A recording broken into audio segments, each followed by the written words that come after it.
মহানায়ক উত্তম কুমারের শতবর্ষের উৎসব শুরু হলো। আপনি কি জানেন যে তিনি নিজেকে কিন্তু ভাবতেন একজন দুর্দান্ত অ্যাথলিট। ইনফ্যাক্ট তিনি কিন্তু এই ভবানীপুর সুইমিং অ্যাসোসিয়েশনে দারুণ ভালো সাঁতার কাটতেন এবং নিজেই তার জীবনীতে লিখেছেন যে আমাকে যখন আমি সাঁতার কেটে উঠতাম আমাকে অনেকটা জনি ওয়েস্টমুলারের মতো দেখতে হতো, এই ভিজে চুল, গোটা শরীর, এবং সেটা আমার একটা স্বপ্ন ছিল।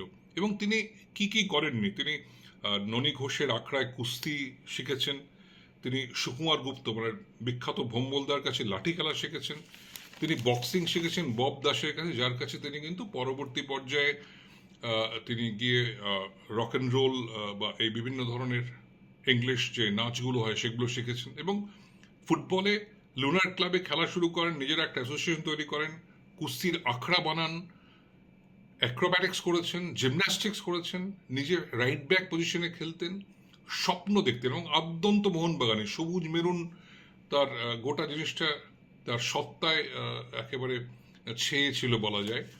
এবং তার পুজোর ঘরে গোষ্ঠপাল, শিবদাস ভাদুড়ী এদের ছবি রাখতেন, প্রণাম করতেন, নিজে রাইট ব্যাক পজিশনে খেলতেন। এবং তার যে বন্ধুরা রঞ্জিত সিনহা, বিমল বোস, মণি গাঙ্গুলি, এরা পরবর্তী পর্যায়ে ফার্স্ট ডিভিশনেও খেলেছেন।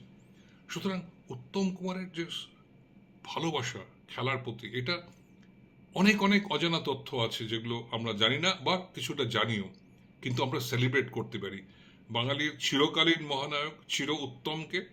তার এই খেলাধুলোর ভালোবাসার জন্য কিন্তু আমরা যারা খেলা পাগল, খেলা ভালোবাসি, এবং বিশেষ করে মোহন বাঙালিরা, তারা কিন্তু দারুণভাবে সেলিব্রেট করতেই পারেন, কেননা 1 বছর জুড়ে এই উত্তম উৎসব চলবে।